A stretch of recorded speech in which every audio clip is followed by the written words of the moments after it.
I am standing on a frozen service road with my hood up and my gloves off for 10 seconds at a time, because bare skin on metal turns into a mistake fast out here. The truck is a heavy-duty pickup that used to belong to a pipeline contractor. It has a steel headache rack, a bed box full of tools, and a fuel tank that smells wrong. The wind pushes fine snow across the road in sheets. I keep looking over my shoulder, even though the horizon is empty. Empty does not mean safe. Empty means the sound carries farther. The outbreak started down south, in places with crowds and traffic and hospitals that got overwhelmed in hours. Up here it arrived through airports, worker camps, and the last flights that still ran because people believed contracts mattered. By the time the news stopped making sense, I already knew what I was doing. I am not brave. I am practical. Low population density, cold that punishes movement, long distances that punish chasing. I head north because the infected cannot sprint forever in deep snow, and because I know this country well enough to read it without road signs. I used to do maintenance on remote sites. Not government, not military, private infrastructure, pump stations, comm shacks, generator huts. I spent years learning what breaks first and what breaks last. Every time I walked into a building that had to keep running without anyone watching, I looked for the same things: fuel management, ventilation, water, waste, spare parts, paper manuals. I learned to trust checklists over confidence. That habit kept me alive when the first towns went silent, and the last people I spoke with face to face stopped acting human. The truck problem is fuel gelling. The gauge says I have plenty, but the engine stutters whenever I put load on it. That means the fuel in the tank is not winter blend, or it has water in it, or both. I open the bed box and pull out the filter wrench, a spare filter, and a shallow pan. I work with the flashlight held between my teeth, then stop and put the flashlight back in my hand, because I refuse to get distracted. I feel the wind trying to take small parts away. I put every bolt in my pocket immediately. I do not set things down in snow. The road behind me runs back toward an airstrip that has been quiet since the last evacuation flight left, without half the names on the list. The road ahead runs toward nothing official. That is what I want. I want the places that got skipped when everything fell apart. I want the sites built by rich people who assumed the world could end and their money could keep them separate. I used to hear rumors in break rooms. A private Arctic shelter, not a tourist cabin, not a research outpost. A real shelter, buried, hardened, stocked, meant to run for years. Rumors do not keep you alive by themselves. Directions do. 2 days ago, I found directions in a place I did not expect. A dead equipment trailer, half buried near a gravel pit. The padlock was cut clean, the doors hanging open. No people, no tracks that looked fresh. Inside, someone had tossed around cases of bolts, a coil of wire, and a plastic folder with laminated maps. The folder was stamped with a private company name I recognized from contract paperwork years ago. It had a site code, a set of coordinates written in pencil, and one line that made my throat go dry without me saying it out loud. Private shelter access. Do not discuss. Do not copy. I should have felt excited. I did not. I felt cautious. There is a difference between a bunker and a trap. A bunker has exits and options. A trap has one door and a failure you cannot fix. I took the folder anyway. I took the maps, the coordinates, and the laminated maintenance schedule that looked too detailed for an ordinary field site. I folded it under my jacket and drove until the sky turned a deeper blue and the temperature dropped hard. Now I am swapping the fuel filter and watching the diesel dribble out with a cloudy look that tells me I am right. I drain what I can, prime the system, and crank. The engine catches, then hunts. I let it idle, I keep my foot off the pedal and listen. The wind, the ticking of cooling metal, the low, uneven idle. No other noise. I climb into the cab and turn the heater fan on low, not because it warms the truck fast, but because it clears the windshield and keeps my view clean. Clean view means fewer surprises. I drive in second gear most of the time. I avoid sudden throttle. I keep the engine load low. When the truck threatens to bog, I back off instead of pushing. I am not racing anyone. I pass a line of abandoned equipment, yellow machines half covered, buckets frozen in place. There is a camp farther on with rows of container units, all doors shut, no smoke from any stack. I do not go in. Every time I have gone into camps, I have found the same outcome. People tried to make rules. Someone broke them. Then the infected finished what panic started. The coordinates take me off anything maintained. The road becomes a track. The track becomes a memory of a track. I stop when I see the first drift that would swallow the truck to the frame. I shut it down, then sit with my hands on the wheel and wait for the silence to settle again. I do not slam doors. I do not shout. I do not do anything that turns this empty land into a signal.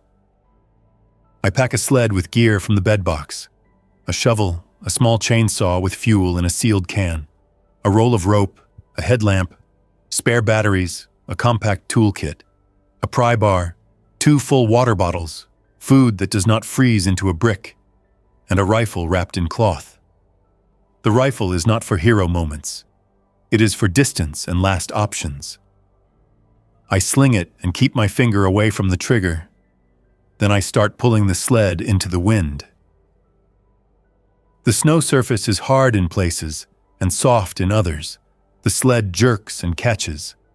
My pace stays steady because fast movement turns into sweat, and sweat turns into cold later.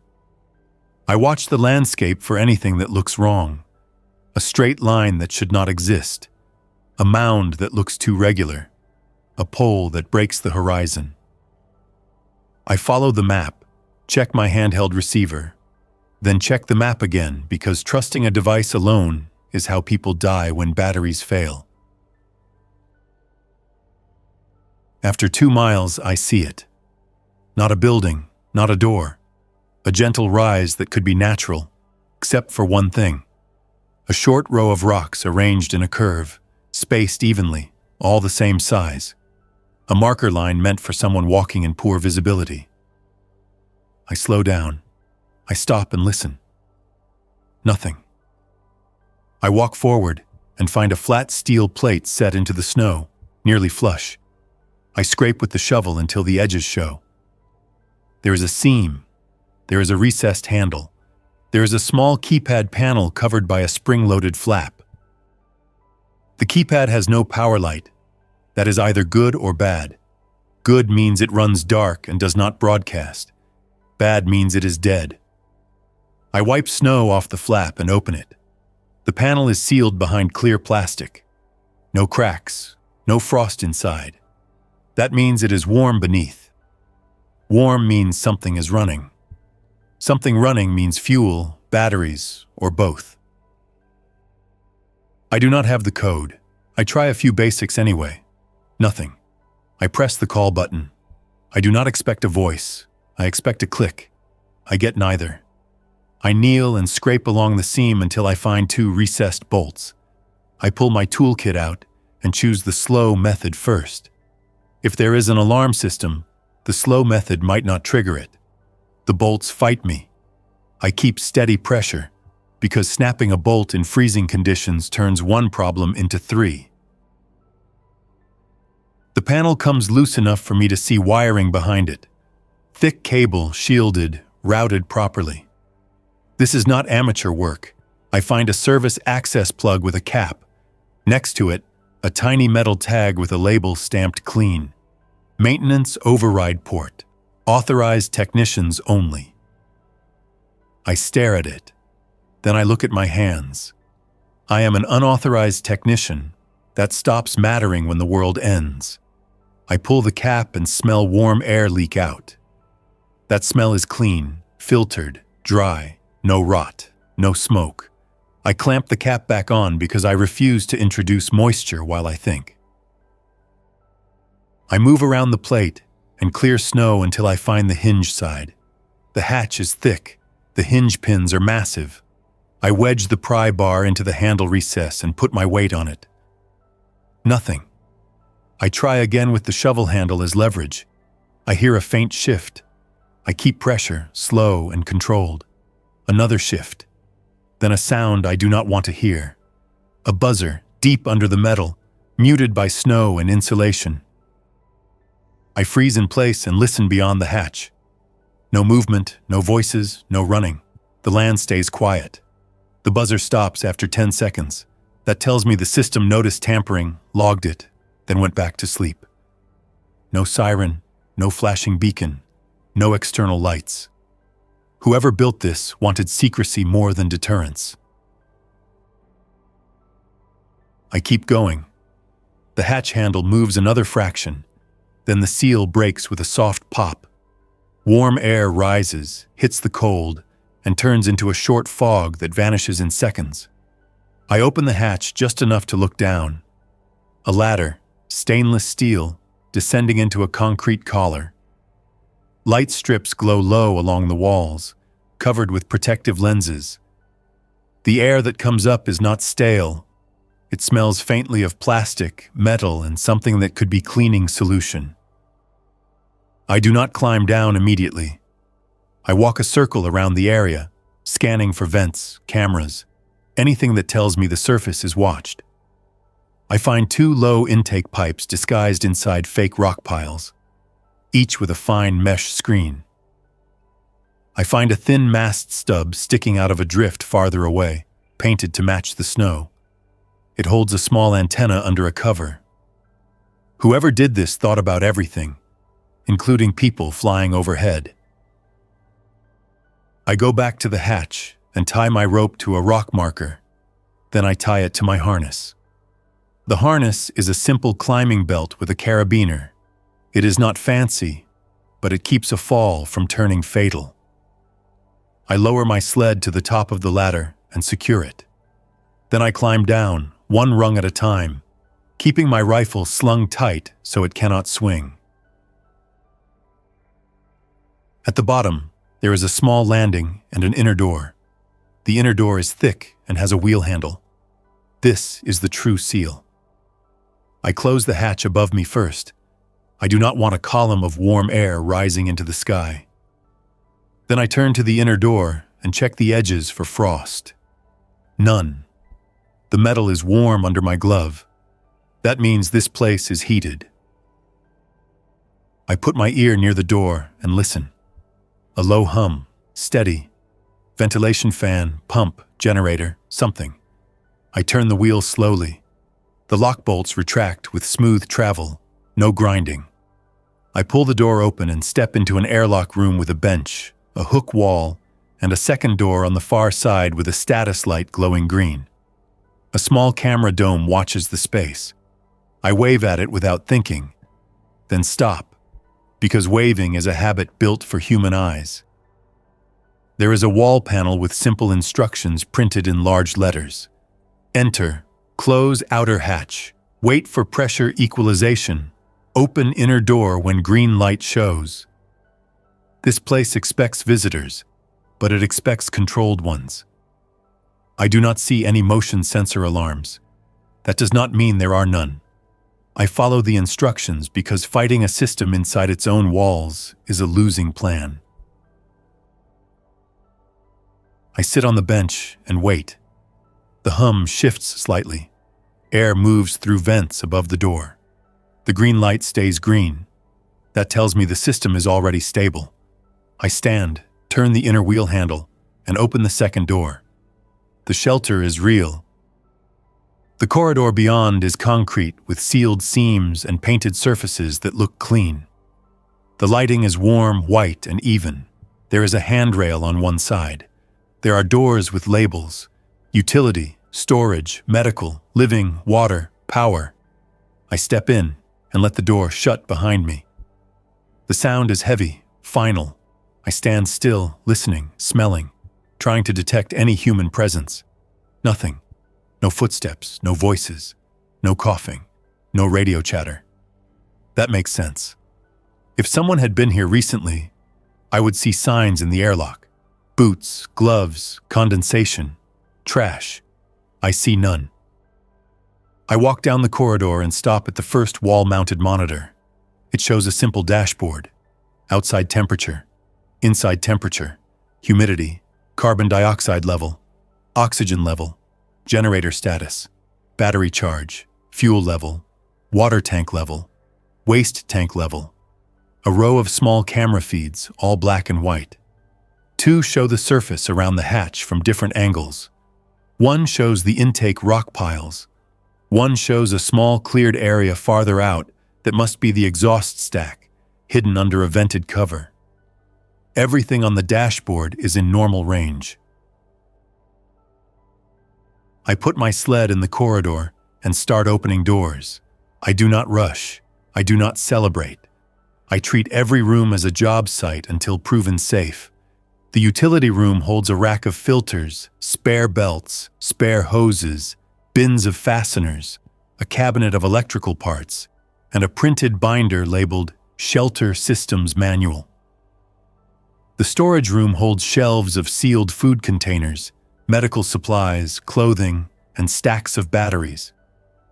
The living area has 2 small bedrooms, a compact kitchen, a dining table bolted to the floor, a couch, a bookshelf, and a desk with a notebook on it. The notebook is blank.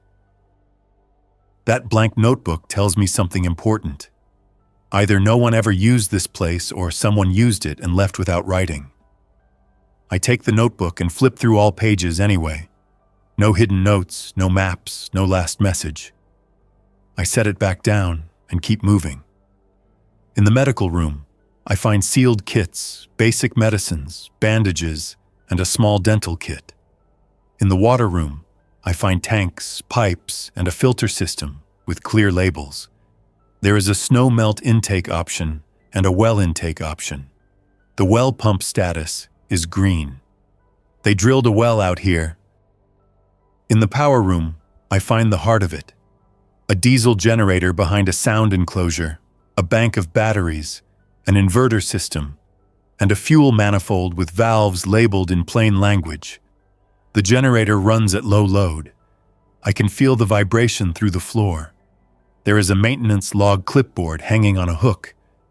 The log has entries, but they stopped 2 years before the outbreak. I read the last entry twice.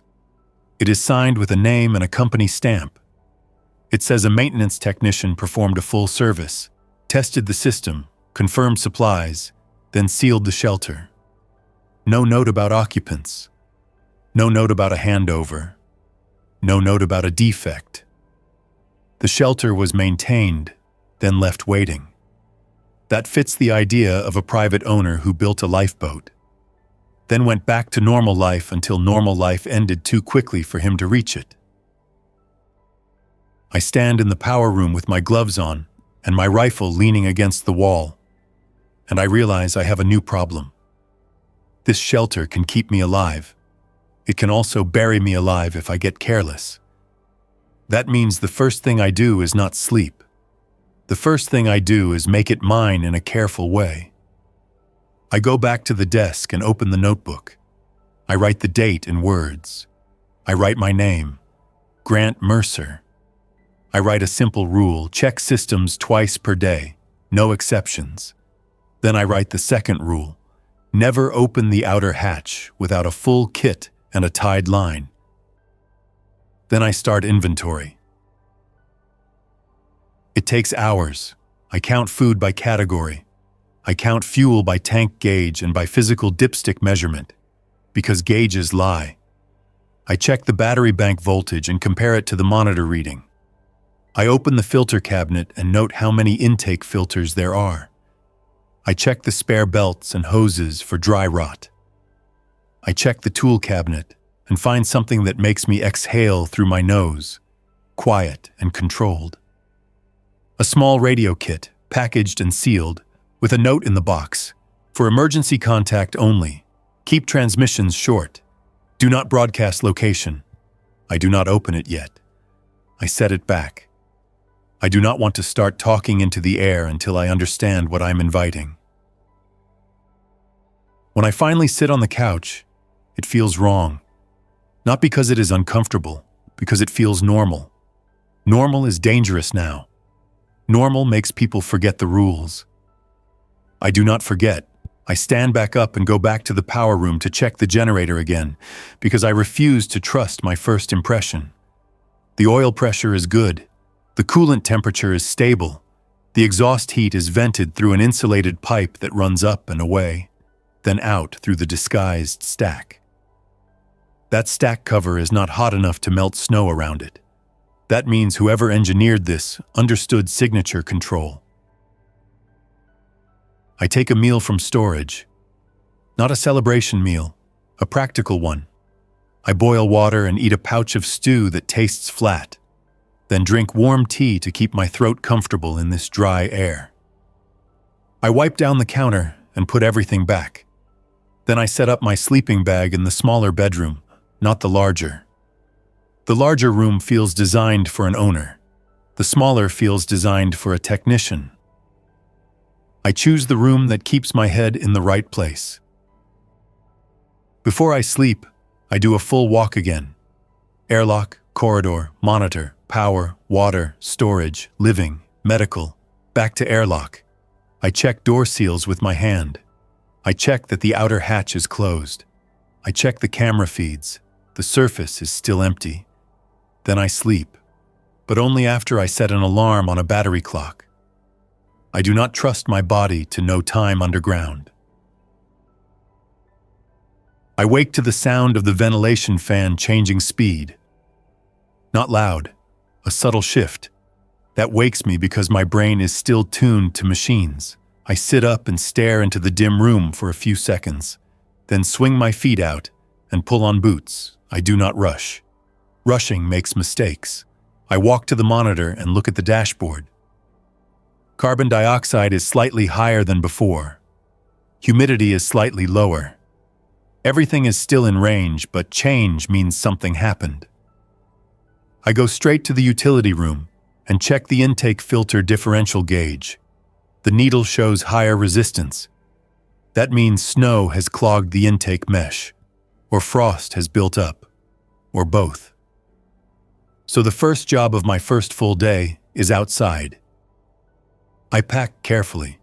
Full cold gear, face covered, goggles, spare gloves, headlamp, radio in receive mode only, rope line, shovel, a small pack with tools, and a flare launcher because bright light can distract an infected without requiring me to get close. I also carry a compact bolt cutter because people leave surprises. I stand in the airlock and look at the inner door, then at the outer hatch indicator on the panel. This is the first time I open it since I came down. I do it slow. The outer hatch opens with resistance from snow weight. Warm air tries to rise again. I slip out and close it behind me immediately, then brush snow away from the seam so it can seal. The wind hits my face covering and pushes at my balance. Visibility is fair, but the light is flat and the horizon blends. I clip my rope line to the hatch anchor point and walk toward the intake rock piles, following the curve of marker stones. The intake mesh is coated in fine frost and packed snow. I take the shovel and clear carefully, then use a soft brush from my kit to avoid tearing the mesh. I tap the pipe lightly and hear a dull thump inside. Airflow is restricted. I keep working until I can see clean metal again. I move to the second intake and do the same. My gloves are stiff. I keep moving fingers inside them to keep dexterity. I do not stay outside longer than needed. I am turning back when I see movement far out near the abandoned track line. At first, it is only a dark dot that shifts against the white. Then it resolves into a human shape. The infected does not move fast. The cold punishes joints and muscles. It shuffles with arms hanging and head angled down. The clothing is heavy work gear. That means it came from a camp, not from a town. It is alone. Alone is not comforting. Alone means it could be followed. I stop. I crouch near the intake rock pile and watch. The infected turns its head in small jerks. It is listening. The wind carries sound toward it, away from me. That helps me. I keep still anyway. I do not want to learn what triggers it at this distance. It takes 20 steps, then stops again. It seems confused. That matches what I have seen before in cold regions. The infected body functions poorly. The brain still drives it toward noise and movement. But the environment slows it down.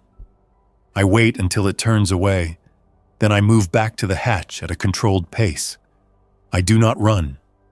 Running creates sound and panic. Inside the airlock, I close the outer hatch and wait for the pressure equalization cycle.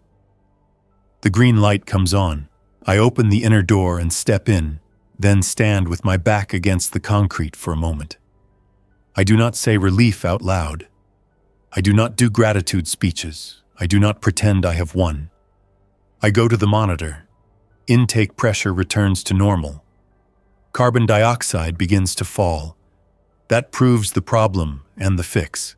Then I write in the logbook, outside, intakes cleared, 1 infected sighted, distance estimated ½ mile, movement slow, no pursuit observed. Writing turns fear into data. Data turns fear into plans. Days pass in a pattern that keeps me steady. 2 checks per day. 1 full system inspection every 3rd day. Generator service every 50 hours of runtime. I learn the shelter's rhythm. It runs the generator in cycles to keep load efficient and reduce wear. The battery bank carries the in-between. There is also a small solar array somewhere on the surface, but it is buried under snow and the sun angle is low. Solar is not my main power source. Diesel is. Diesel means outside fuel management. Outside means risk. I do not ignore the risk. I schedule outside tasks only when wind is low and visibility is solid. I mark those windows in the notebook. I never go out because I feel restless. On the 8th day, the monitor shows a new issue. The exhaust stack temperature rises for no clear reason. It stays within safe limits, but the trend is wrong. Trend matters more than single numbers. I take the thermal sensor from the tool cabinet and go out with it on the next weather window. I follow the marker stones farther than before, past the intake piles, toward the hidden exhaust area. The exhaust cover is a vented box disguised with snow fencing and white paint. It sits on a steel frame. Snow drifts around it in a way that hides it from distance. I put my gloved hand near the vent opening and feel warm air flow. Then I aim the thermal sensor at the vent. Hotter than yesterday. That tells me something is restricting airflow, or the generator is working harder, or both.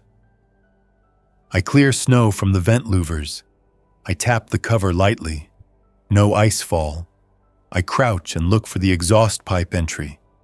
I see a small access panel with screws. I do not open it in the wind. I mark it for later.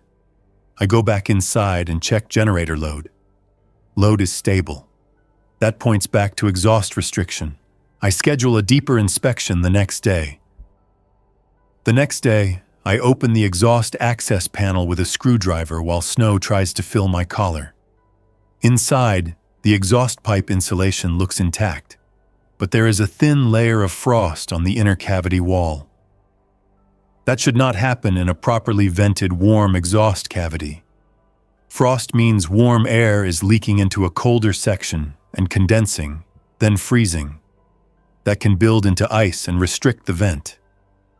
I follow the pipe path with the sensor and find a section where the insulation wrap has shifted. A small gap. A small gap becomes a big problem over time. I use foil tape and spare wrap from the utility room to reseal it. I work slow, pressing the tape hard so it bonds even in cold. Then I check the monitor again inside. Exhaust temperature returns to its old pattern within 2 hours. I write it down. Small insulation gap repaired. Exhaust trend restored. Every time I solve something, I become more dependent on the idea that I can solve everything. That belief can kill me if it turns into arrogance. I keep the belief practical.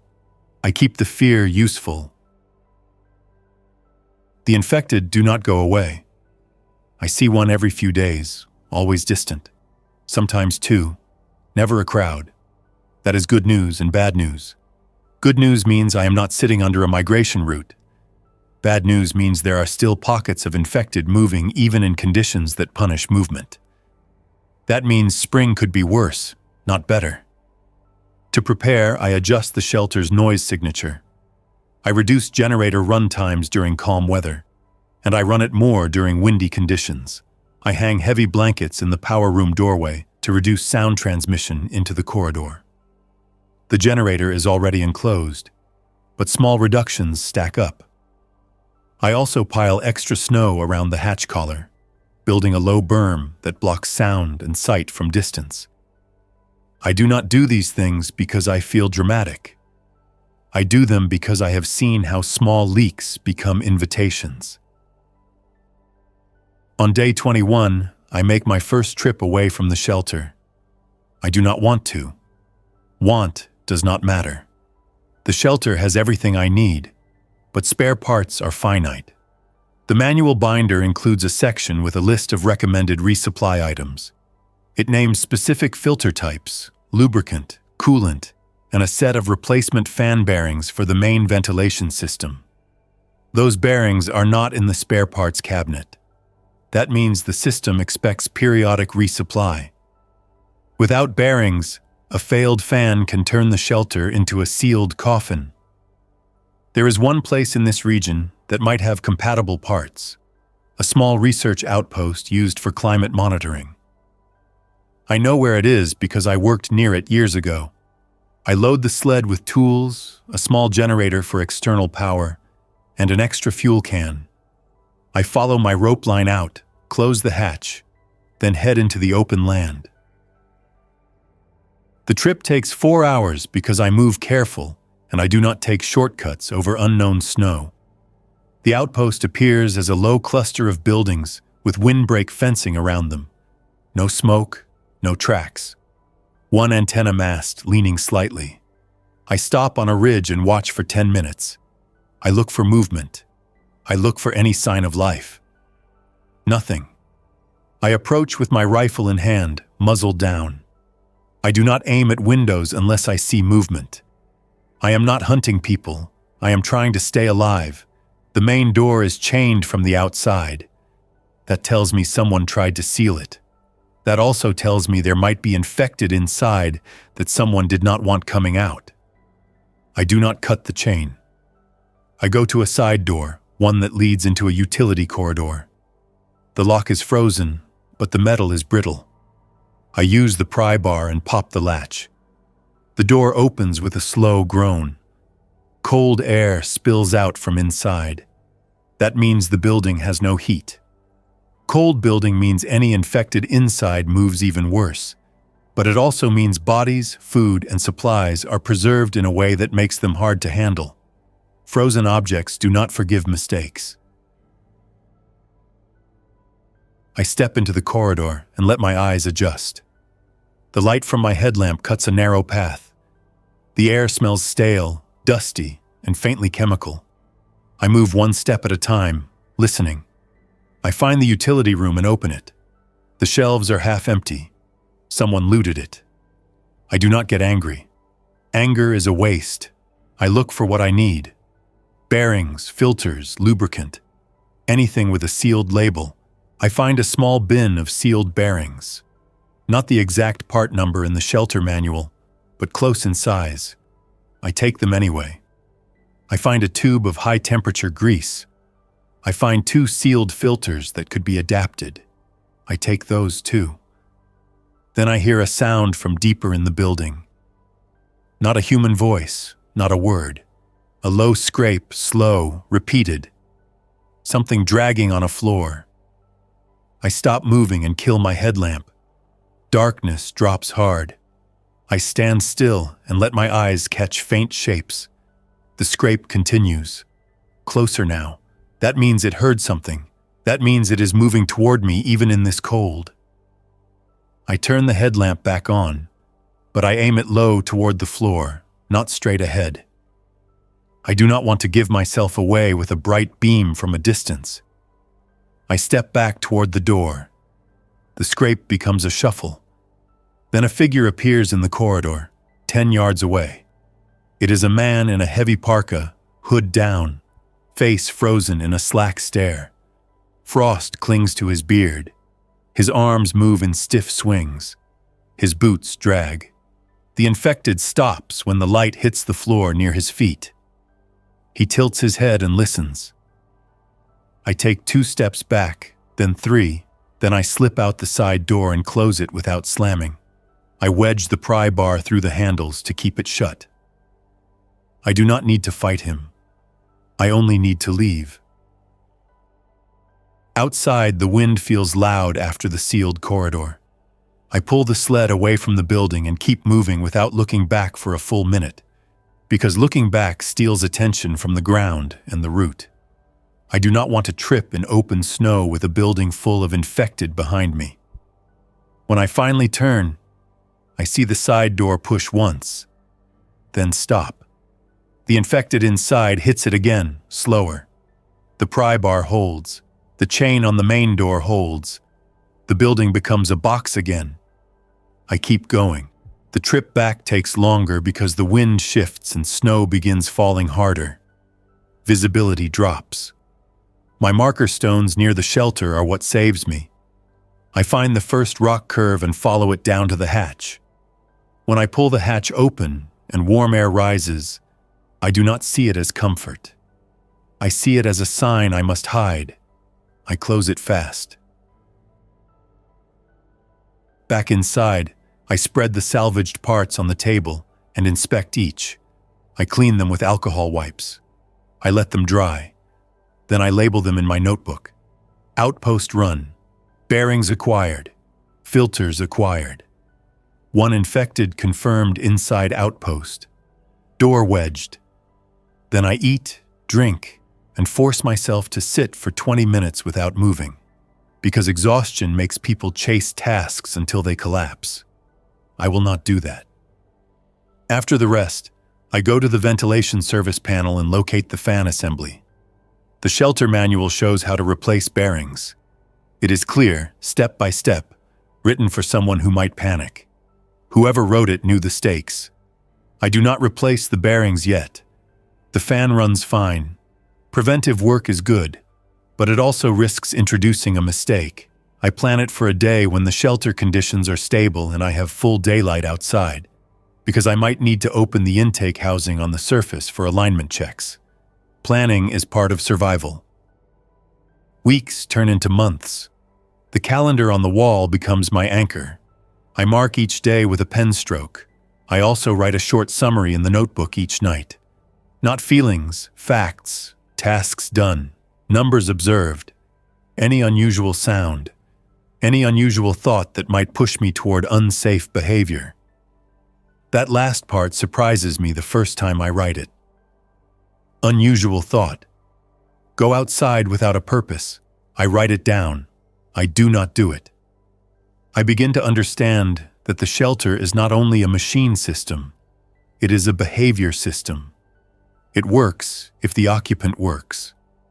When the occupant slips, the shelter becomes a quiet place to die. The first serious failure hits in the middle of what I call night season. The sun barely rises. The world outside is a dim strip at midday, then darkness again. I am doing my morning checks when the monitor flashes a warning. Water pump current high. That means the well pump is working harder than normal. That can mean sediment, ice formation, or a failing pump motor. Water is not optional. Water is the line between a shelter and a tomb. I go to the water room and put my hand on the pump housing. It vibrates unevenly. I shut the pump off at the breaker, then switch to tank reserve. The shelter has a reserve tank that holds enough for several weeks if I ration. That buffer is what keeps this from being immediate panic. I open the manual binder to the water section and follow the troubleshooting checklist. First step, check intake filter. Second step, check pressure sensor. Third step, check for air in the line. I do each. The intake filter has a thin layer of fine grit. That should not happen in a sealed well system unless the well casing seal is compromised or the pump is pulling sediment from the bottom. A compromised well casing means outside work. Outside work means risk. I sit at the table with my gloves on and stare at the checklist. Then I make a decision that feels cold but correct. I will not open the wellhead during deep darkness and high wind. I will live on tank reserve until I get a stable weather window. Then I will inspect the wellhead and casing seal. If the well is compromised beyond repair, I will switch to snow melt water for the rest of winter. That will cost power, but power is easier to manage than water loss. I write the plan down. I do not negotiate with myself. 2 days later, the weather window arrives. Wind down. Visibility fair. I suit up and go out with the rope line, the shovel, the toolkit, and a small portable work light. The wellhead is in a low mound area marked on the shelter map. It is disguised with a vented cover similar to the exhaust, painted white, half buried. I clear snow until I find the access lid. I open it. Inside, the wellhead assembly is insulated and heated with a small electric wrap. That wrap is still warm. The casing seal, a rubber gasket and clamp ring, looks intact, but I see a thin line of moisture frozen along the edge. Moisture there means a slow leak. A slow leak lets air in. Air in the line can cause pump cavitation and current spikes. I tighten the clamp ring bolts evenly, 1/4 turn each, in a cross pattern. I do not over-tighten. Over-tighten cracks gaskets. I wipe the seam, then wrap the joint with a new insulation strip and tape. I close the lid and pack snow back carefully, then return to the shelter. Inside, I switch the pump back on and watch the current draw on the monitor. It drops closer to normal, but not perfect. That means the pump might still have wear. I decide to keep using tank water for drinking and cooking, and use pumped well water for washing and toilet flushing only, until the current stabilizes. That keeps my clean water protected. I log it, then I run a full water quality test from the kit in the medical room. The test shows no contamination indicators. That calms the practical part of my brain. It does not make me comfortable. Comfort leads to mistakes. The next failure is smaller but meaner. A faint smell appears in the corridor near the waste room. Not strong, not immediate emergency. The kind of smell that tells you something is changing. I follow it to the waste tank access panel. The shelter uses a sealed holding tank with a vent stack that routes through a scrubber filter. The tank has a heater band to prevent freezing. The heater band indicator is green. I open the access panel and see a hairline crack in a plastic fitting, near a valve. A crack means stress. Stress means freeze-thaw, or mechanical vibration, or a fitting that was over-tightened years ago. The crack is small, but waste leaks do not stay small. They spread bacteria, odor, and morale collapse. I shut the valve upstream. I put on gloves from the medical cabinet. I clean the area with disinfectant. Then I pull the fitting and replace it with a spare from the utility cabinet. The spare is metal, not plastic. Whoever stocked this shelter knew that plastic fails first. I tighten it carefully and pressure test. No leaks. Smell fades within an hour. I log it. Waste fitting replaced. No leak after test. It feels good to fix something clean. That feeling is also dangerous because it tempts me to believe problems arrive one at a time. They do not. Problems stack. The pressure part begins to show in ways I do not expect. Not in panic, in habits. I start talking out loud while I work. At first it is simple, counting bolts, reading labels. Then it turns into commentary, telling myself what I'm doing, explaining steps, even though there is nobody to hear. The sound of a human voice in concrete corridors changes the place. It makes it feel occupied. It also makes me less cautious about noise. I catch myself one day when I hear my own voice echo in the airlock. I stop mid-sentence. I stand still and listen to the echo fade. Then I write in the notebook. New rule, no speaking out loud in the airlock or near the hatch. I move my talking into the living room only, and I keep it low. This is how I manage my mind, not with inspiration, with rules. I decide to open the emergency radio kit in month 3.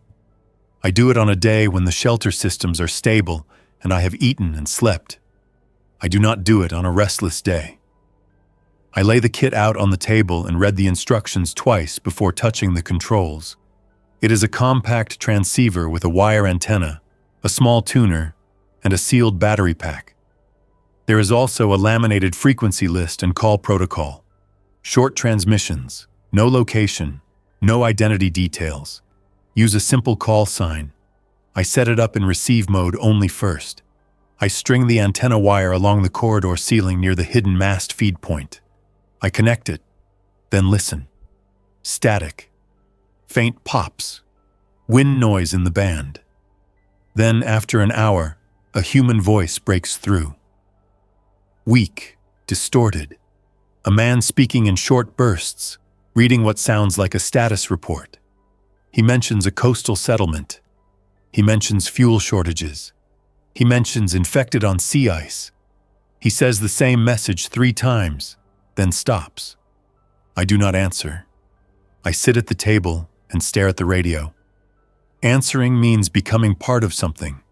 Part of something means risk, obligation, conflict, travel, exposure. I built my survival plan around isolation. This shelter is built around isolation. The prompt in my head that brought me here stays true. No rescue, no community, no second chances. So I listen, and I learn, and I stay silent. I write the message details down without names. Coastal group active, radio signal weak, infected reported on sea ice. Then I turn the radio off and put it back in its case. That choice costs me something in a place I cannot measure, but it keeps me alive. Month 4 brings the worst mechanical event so far. The generator alarms at 2 in the morning. Not a gentle warning, a loud internal buzzer that echoes through concrete. I wake instantly, boots on, moving without thinking. I reach the monitor and see it. Generator coolant. Temp high, load shed, battery support active. The shelter has already switched to battery. That is good. It means the system is designed to protect itself. It also means I have a limited clock, because batteries drain and cold affects capacity. I go to the power room and open the sound enclosure access panel. Heat spills out. Not dangerous, but wrong. The smell of hot coolant hits my nose through the filter mask. That smell is sharp and sweet. A hose leak, maybe. I use the flashlight and inspect. I find a fine spray of coolant mist near a hose clamp. The clamp has loosened. Vibration over time. The spray hits the hot engine block and steams off, reducing coolant level. I shut the generator down fully, then close the fuel valve. I do not want a running engine with a cooling failure. I let it cool for 20 minutes while I monitor battery draw. The shelter load is low because it automatically shed non-essential systems. Lights dim. Some outlets go dead. Ventilation stays on, but at reduced speed. I use that time to pull spare hose clamps and a section of replacement hose. When the generator is cool enough to touch safely, I tighten the clamp and replace the hose section anyway, because a mist line means the hose material has begun to weaken. Then I refill coolant from the reserve jug and bleed air from the system, following the manual. I restart the generator and watch the temperature climb slowly, then stabilize. I stand there for 10 minutes, eyes on the gauge, hands still, refusing to move away until I trust the fix. When I finally leave the power room, I feel the shelter return to full function. Lights brighten. Ventilation returns to normal. The monitor clears the alarm. I do not celebrate. I sit at the desk and write. Generator coolant hose failure prevented. Hose section replaced. Coolant refilled. System stable. Then I write another line. This can happen again without warning. That line is the real lesson. After that night, my behavior shifts. I become more strict with maintenance. I shorten the interval between inspections. I keep a ready bag in the airlock with tools, spare headlamp, spare batteries, spare gloves, and a printed checklist for emergency generator repair. I also practice shutting down non-essential loads manually, so I can do it without thinking if the system fails to do it. Practice is boring. Boring keeps people alive. I also start a daily physical routine, not for fitness goals, for functional strength and joint movement. If I lose strength, I lose the ability to lift panels, carry fuel cans, and shovel snow. I do push-ups, squats, and step-ups on the bench. I keep it measured. I do not exhaust myself. I do it at the same time each day, so time has structure. Structure is a replacement for community. Month 5 brings the psychological test in a form that looks practical. The monitor begins showing small spikes in carbon dioxide that do not match my activity. The ventilation fan runs, but the carbon dioxide does not fall as fast as it should.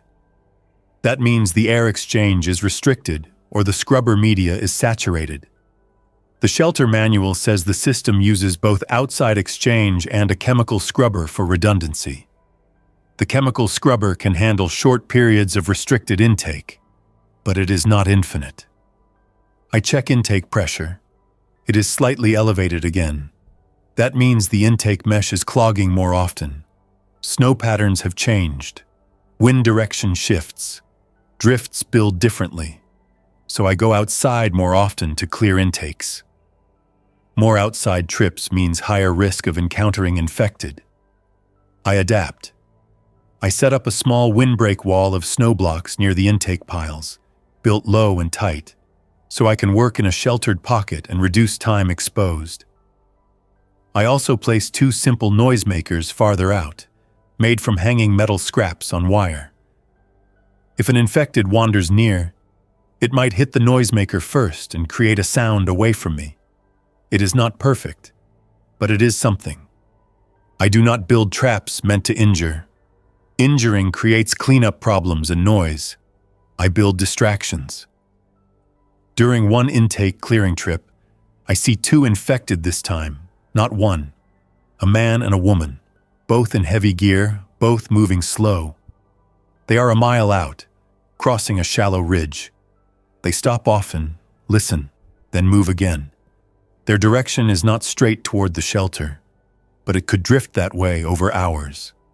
I finish my work faster without rushing, then return inside and close everything down. That night, I keep the camera feeds up on the monitor while I eat. I watch the ridgeline. I see the infected pause again in the distance. Then I see them turn away and vanish into the low light. I keep watching anyway. Watching is what I do instead of panic. Month 6 arrives with a change in the light. The sun returns in a weak arc. The horizon brightens longer each day. I should feel relief. Instead, I feel new concern, because light means warming trends, and warming trends change everything. Snow becomes heavier. Meltwater appears in places that were dry. Ice crust forms on top of soft snow, creating a surface that can carry weight in the morning and collapse by afternoon. Travel becomes unpredictable. It also means the infected bodies may move better. Muscles warm slightly. Joints loosen. Frozen clothing softens. If a group exists anywhere within walking distance, spring makes them more mobile too. This is the point where many people get killed, because they assume winter ended the problem. Winter only paused it. I prepare by checking every external seal, hatch gasket, intake mesh, exhaust cover, wellhead insulation. I also locate the shelter's second exit. The manual mentions it in one line. Emergency egress tunnel. Keep clear. Use only if main hatch blocked.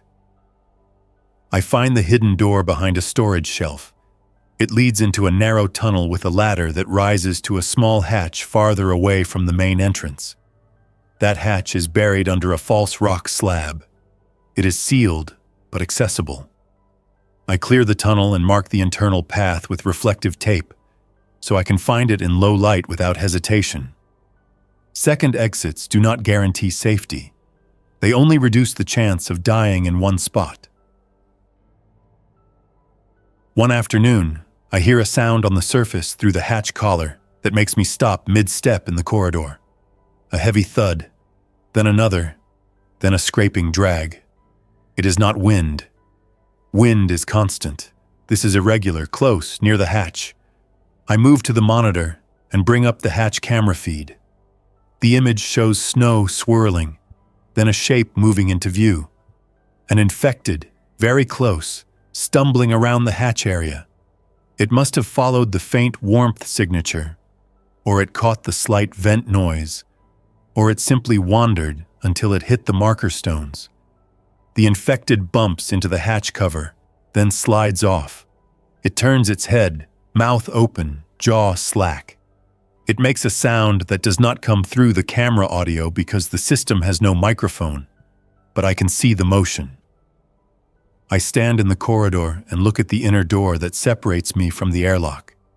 It is shut. It is thick. It will hold. The infected cannot get through the outer hatch unless it finds the handle recess and manages to pull, which is unlikely with stiff hands and poor coordination. Unlikely is not enough for me. I go into the airlock, but I do not open anything. I kneel near the inner door and listen. The sound above continues. Thud, scrape, pause, then thud again. I do not want it lingering there. The longer it stays, the more chance it accidentally breaks something on the surface, clogs an intake, damages the disguised antenna mast, or blocks the hatch seam with packed snow. I need it gone. I do not go out and fight it. I use the tools I have. I grab a flare from the kit and a small noisemaker, a metal can filled with bolts. I open a small access port in the airlock wall that leads to a narrow surface vent pipe. The shelter manual shows it as an emergency signal vent. I drop the metal can into the pipe, then shove it with a rod until it falls out near the surface 10 yards away from the hatch. Then I ignite the flare and push it out the same way, so it lands near the can. The flare burns bright. The can rattles when the wind moves it. On the camera feed, the infected turns away from the hatch and shuffles toward the new stimulus. It reaches the flare area, bends, flails hands, then steps onto the can and slips. It falls, then scrambles up with awkward movement. It stays focused on the flare and the sound, not on the hatch. I wait until it wanders farther. Then I stop the flare feed by closing the vent port. The flare will burn out on its own.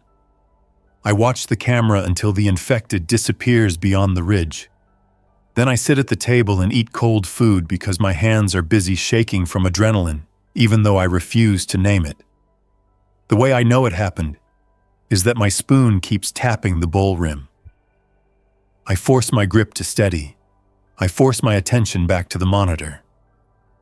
I log it, infected at hatch, distracted with flare and noise, no damage observed. Then I check the intake pressure. It rises slightly during the incident. That means the infected probably brushed an intake pile. I schedule an outside inspection in the next weather window. Nothing ends. Everything continues. Spring becomes a season of constant small work, clearing intakes, checking exhaust, inspecting the antenna mast, shoveling drifts that form in new patterns, monitoring meltwater near the wellhead cover. Each task is simple alone. Together they become the full-time job of staying alive. I also begin growing food inside because the shelf food is finite. The shelter has a small hydroponic cabinet with LED lights and seed packs. It was meant for fresh greens and morale. Morale matters more than people admit. Fresh food changes the way the brain works. It reminds you that time still exists beyond emergency. I plant lettuce, herbs, and a small tomato variety. The first sprout feels absurdly important. I do not talk to it. I do not name it. I just water it and adjust the nutrient mix. The pump for the hydroponic system fails once. It stops with no warning. I catch it within hours because the water level sensor shows a drop in circulation. I replace the pump with a spare. Then I add a note to my checklist. Check grow cabinet pump twice per day. Everything in this shelter becomes a checklist item eventually. By month 8, I can tell my mind is pushing back harder. Not with sadness, with impatience. Impatience makes a man do dumb things.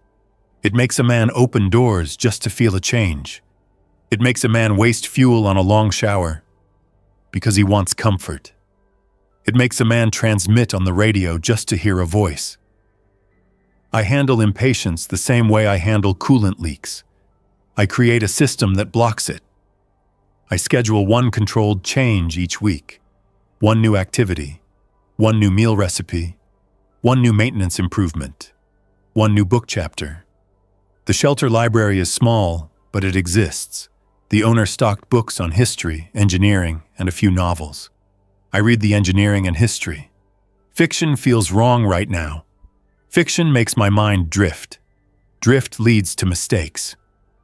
My weekly change one week is building a second set of intake screens using spare mesh and a metal frame. I mount them over the existing intakes in a way that can be removed for cleaning. That reduces clogging. It also gives me something to build. Building gives the brain a job other than worrying. I do hear human voices again on the radio once. A woman this time. Her signal is weak. She speaks in a careful tone, reading a list of medical needs and offering trade. Antibiotics, pain relief, fuel filters. She says their group is moving along the coast, trying to avoid a larger concentration of infected. She asks for any station to respond with safe routes. I sit at the table with the radio on and my hands flat on the wood. I listen twice, 3 times, because she repeats her broadcast in a cycle. I do not answer.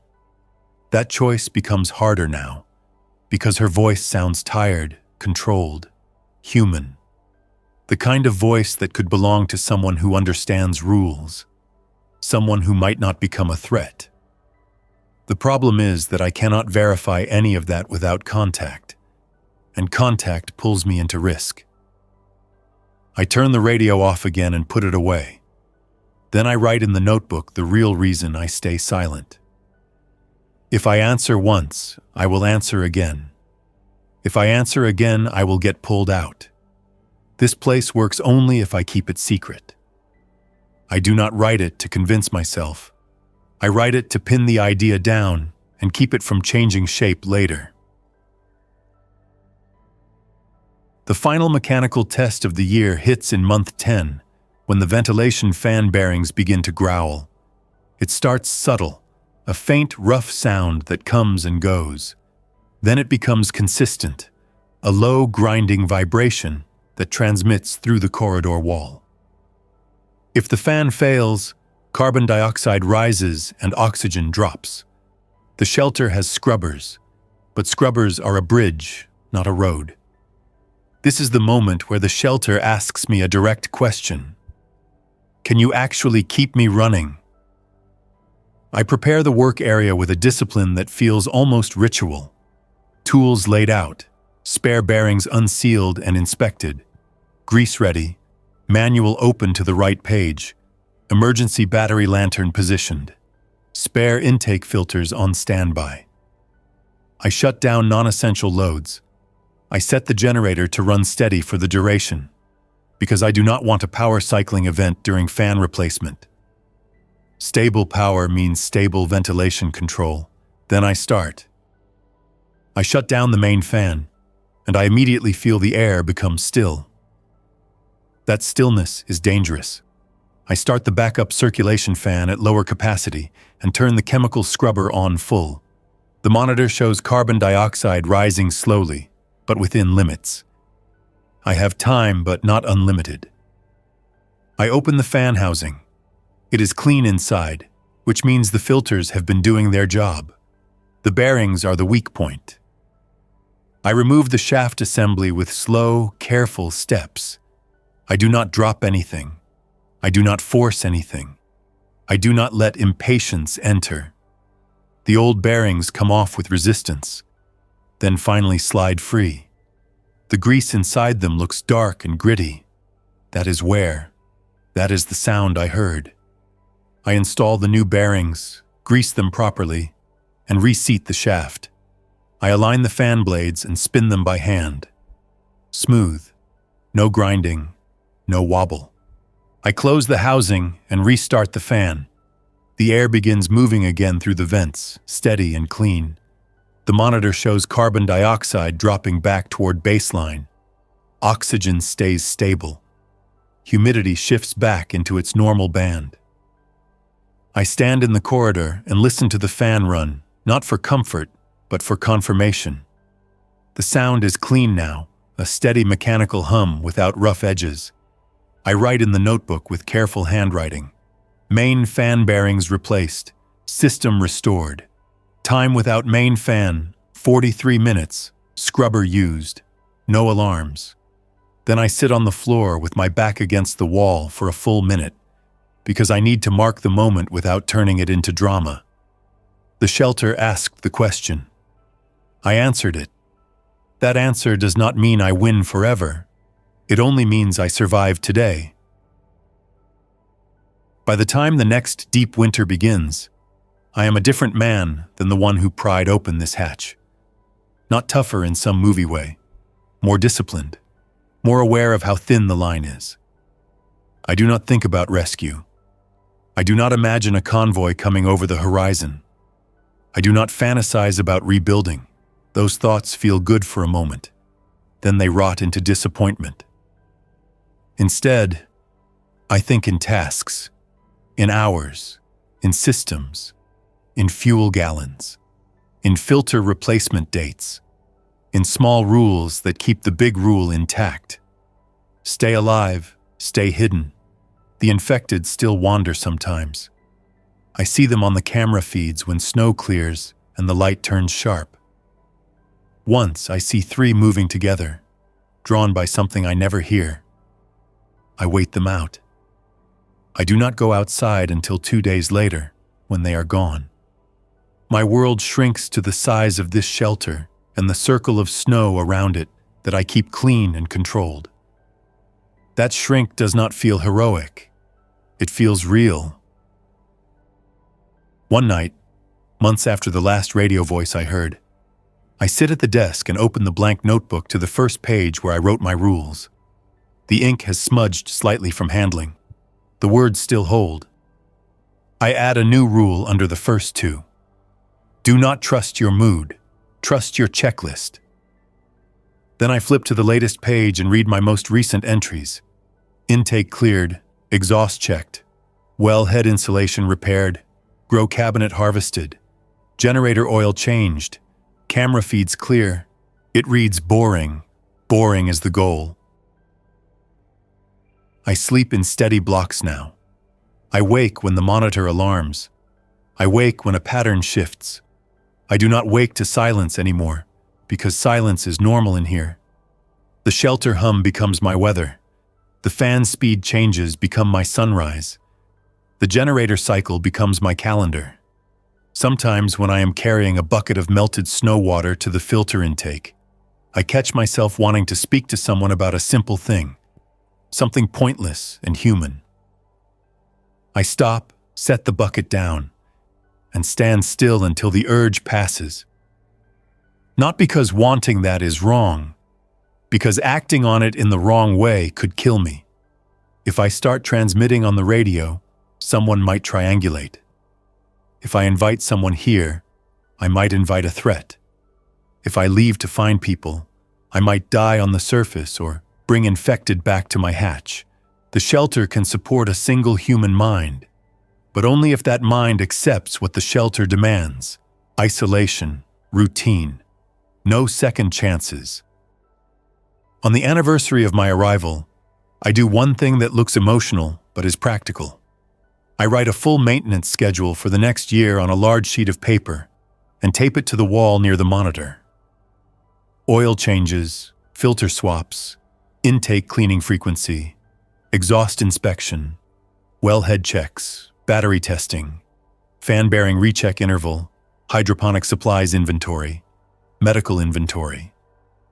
Then I write one more line at the bottom. If you are reading this and I am not here, do not assume the shelter is safe. Check the systems first. Follow the rules. I do not write it because I expect anyone.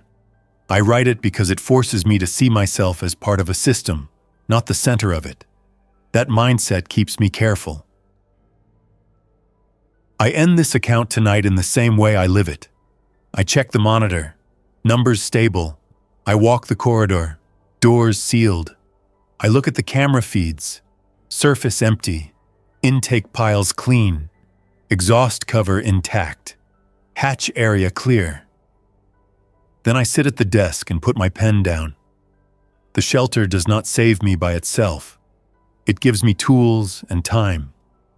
I save myself each day through boring work and strict rules. The pressure never leaves. It changes shape. Some days it is a noise outside the hatch. Some days it is a coolant smell. Some days it is my own impatience pretending it has good reasons.